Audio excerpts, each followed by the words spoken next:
Hey guys, Ryan DeMent from Chasing Happiness podcast. Hope you guys are having a great day. Today on the podcast, we have Michael K. And Michael is helping men navigate life's transitions or life transitions. So, Michael, welcome to the show. Thanks, Ryan. It's really a pleasure to be here, and I really enjoy talking about this huge transition of moving into your chapter post career. So, I guess a little bit of my background, skipping over the early stuff in my years as an accountant and a CPA. I was in the financial services industry and created a fee only financial life planning firm with advisors in various locations around the country. And about 2.5 years ago, I sold my practice to my younger partner and I stepped away from my life as a financial planner and entered this world of I became a certified life coach during COVID and have just realized in my life as a financial planner that one of the biggest problems for most people was, what does that next chapter look like for you? And so when the question becomes, okay, so we want to save for retirement. That's a great question. We want to prepare for retirement. What does that mean? What does retirement look like? And most men, their vision of what their life looks like post career might be holding a golf club in their hand or sitting at the beach or what it's just really amorphous. It's really has not been explored. So the default is like whatever the default is. So if someone is really super handy, is oh, I'm gonna fix things around the house. I'm gonna build furniture or whatever. And but the thought really doesn't go into it. And until you actually wake up that next morning from when you are no longer employed, self-employed, whatever your title was, you are now left with this holy you know what moment of who am I? Yeah. So this question of who am I when I'm no longer my career, when I'm no longer a doctor, an attorney, a CEO, an executive, a teacher, whatever my title is, who am I? And so I really became focused on this idea of how can I help people and men especially, because in my experience, women have it all over guys in terms of making that transition. And obviously, that is a generalization and it doesn't cover everyone. And there are exceptions for on both sides. But generally speaking, women are way better at communication, at creating relationships, at opening up to different interests and things like that because again, generally speaking, put it into quotes and underline it and asterisk it, is women aren't as afraid of taking a leap out into new areas because they're not it's not who they are. It's just a Yep. piece of what they do. So men seem to have the biggest problem.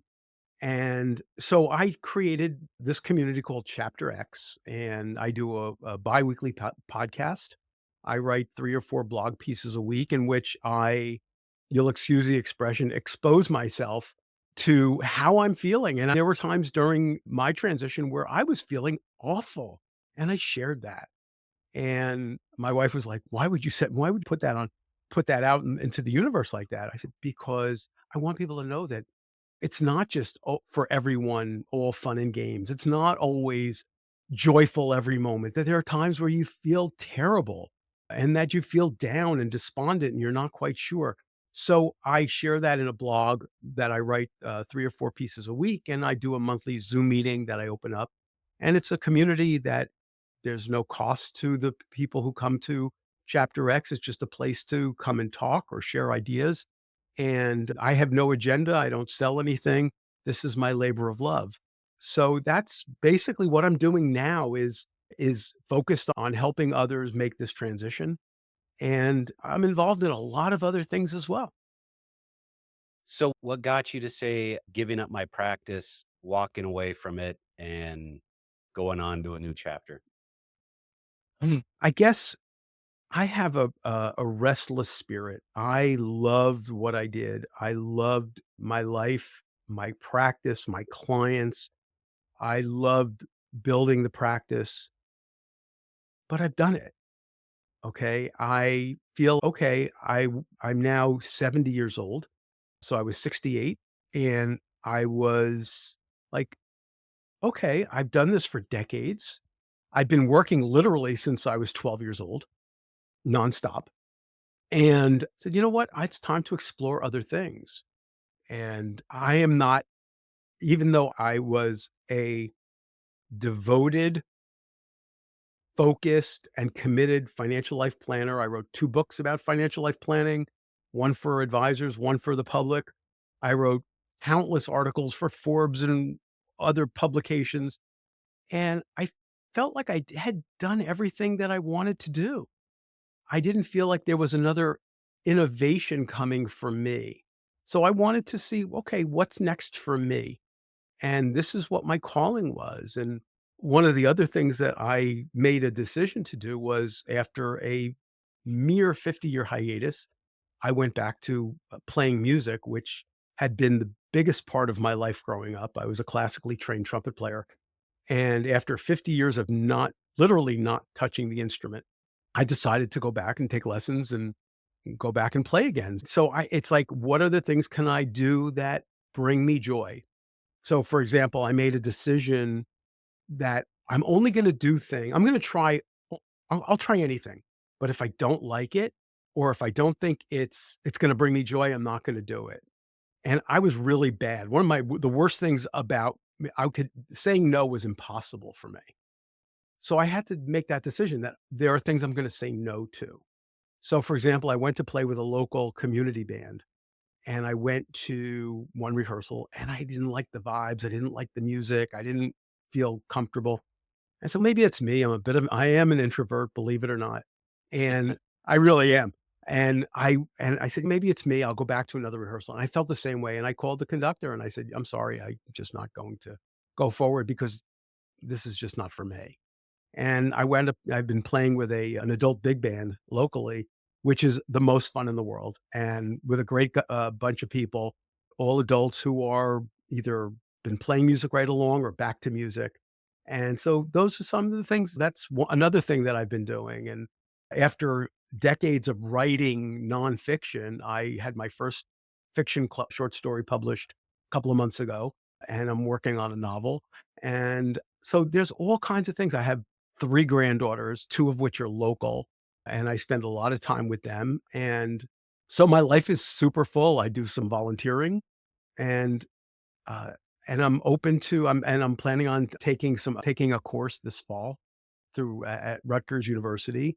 Haven't decided what I'm gonna take yet, but it's something I feel like I wanna do, and I'm actually preparing to try and take my work or my I shouldn't call it work because it isn't work, to take my passion for helping people transition out on the road and doing some speaking and some workshops. So that's some of the things that is kind of taking my attention.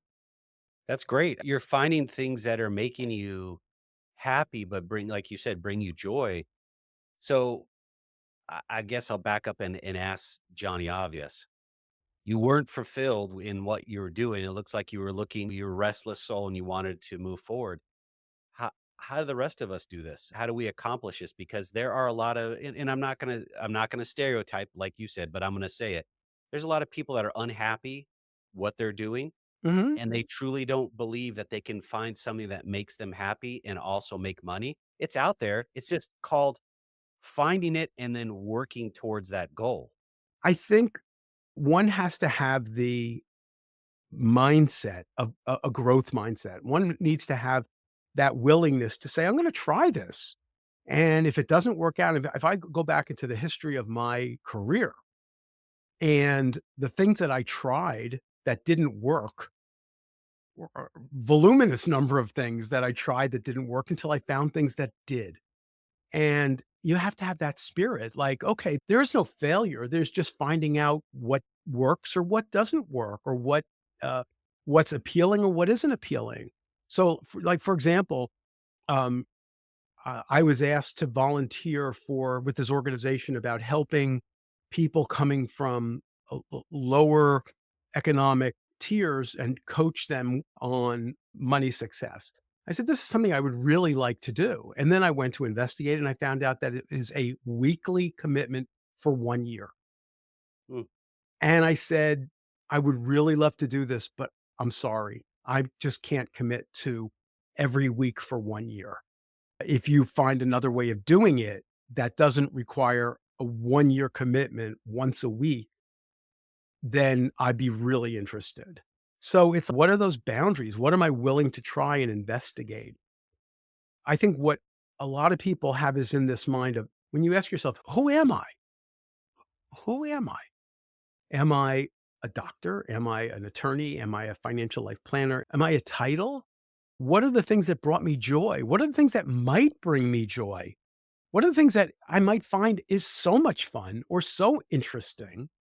I was talking to a gentleman who he's actually in the adult big band, and he's an infectious disease physician, and mm, he actually also returned to music. He put himself through medical school playing saxophone wow. and hasn't played in 30 years or so.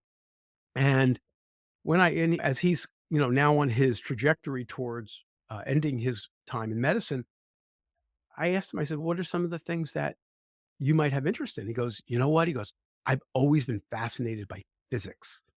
Now, if Mm, someone said to me, what do you think he's gonna say?" I like that physics might have been the last thing that I would have guessed, but having no background or more than a complete rudimentary knowledge of what physics is. But, yeah, everyone has something that potentially can light them up. But if you look through this very narrow focus of, "I am an attorney, and this is how I see the world through this aperture of my skill sets," then you never open up the lens to see what else might come into play there. yeah, What are some of the things that might be? See, the problem is the day before you retire, you are in mastery. The next day, you are a novice mhm, again, right? How many times have we experienced that going from mastery to novice? Whether it was going from elementary school to middle school, from middle school to high school, from high school to college, or college to graduate school, or to our work career, we become novices. And if we think back to how we approached that step of being novice, it was with a positive it might have been fear, but it was a positive expectancy, right?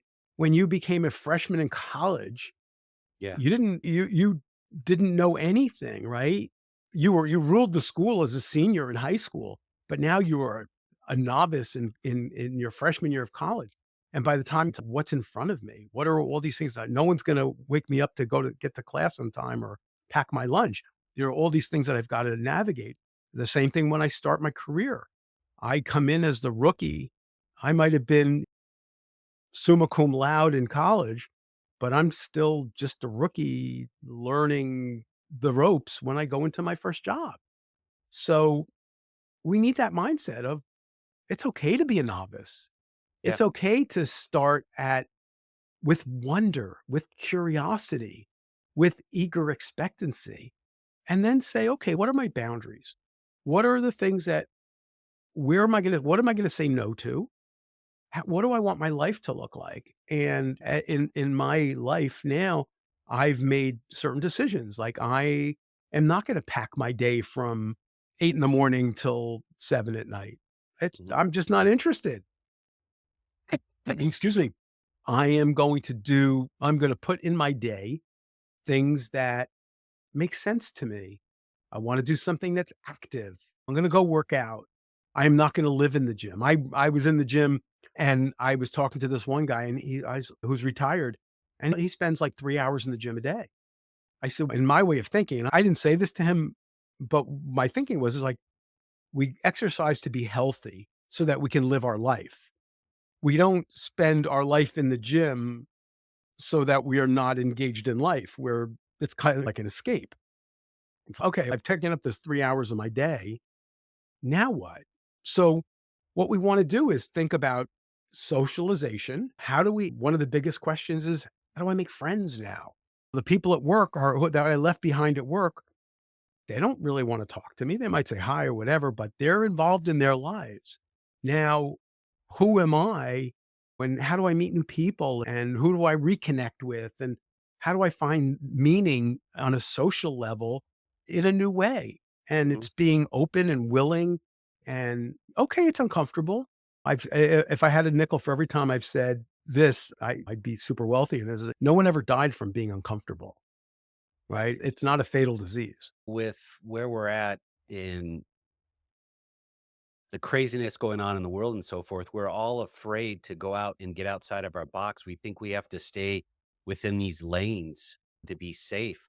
And really, how are you supposed to live if you don't go outside your box in your comfort zone to learn? And then people think failure is a four-letter word, and it actually isn't. It's a learning experience. And to be able to say, I went out and tried music like what you're doing, and you didn't click with that classical group. Great, you tried, you check the box, you move on. People think that's failure, and it's no, you're out putting yourself out there to do bigger and better things, to find happiness, to find joy, to find, things that truly motivate you to wake up in the morning to do different things. And it's like, it's frustrating to hear people complain all day long about their life, but they're not willing to go out and work on it. Yeah, it's really sad, and I've had people come up to me and tell me, "Oh, I know this guy who just retired. He was a successful whatever he was, and he just spends his day on the couch watching TV." And, I have to tell you, in all honesty, I've been dealing with some health stuff, mostly fatigue this last month, and I've spent a lot of time on the couch, and I can't think of anything more miserable than spending a month on the couch. And to me, your point is 100% right on, is this idea of living life to the fullest doesn't mean being in a default mode. You have to have a plan, and the plan might be as simple as what might I wanna do? What might be interesting? What might be fun? What do I wanna bring to the world? What lessons or modeling do I want to leave for my children and grandchildren and future generations?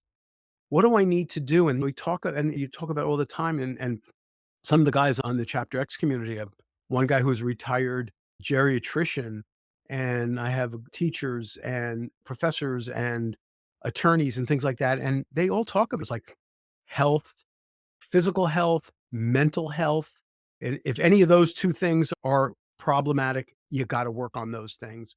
Socialization, being part of a community, being part of a group, going out there, and there are people out there that have and I hear about it all the time from the guys on our Zoom calls, and they have coffee clubs, and they meet with a bunch of guys every morning or twice a week or whatever it is, and they have, great conversations, book clubs, the ski clubs, biking, whatever it is that you're part of a community is so important.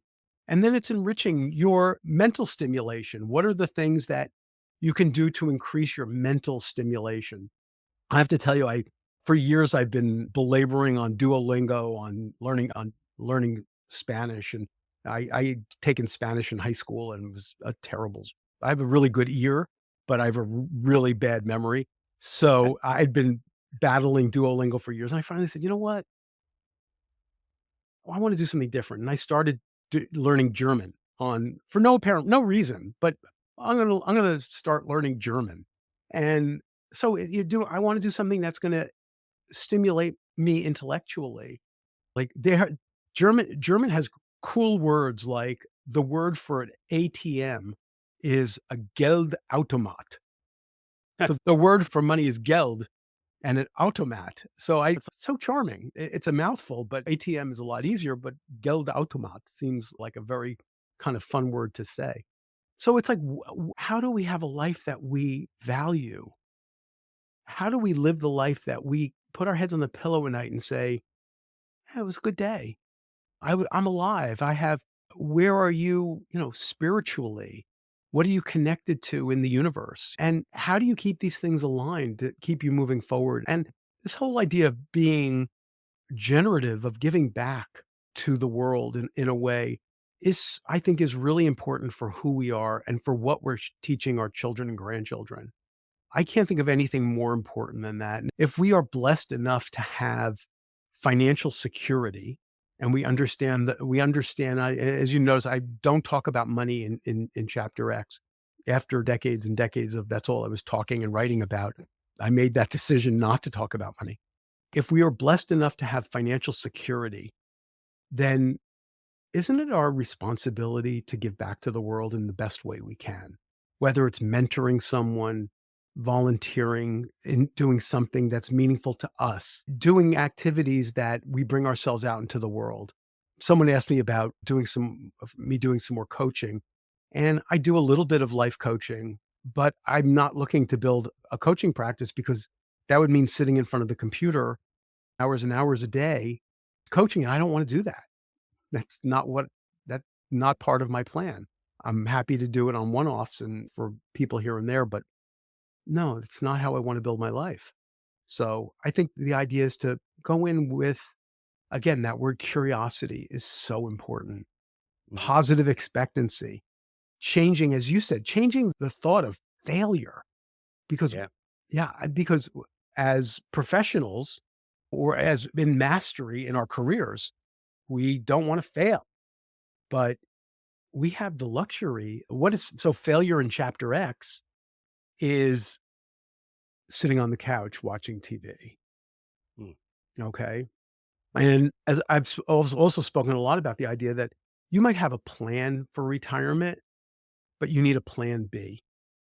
Because what happens we met this wonderful last summer, I had a wonderful vacation. We did a river cruise down the Danube from Budapest to Prague.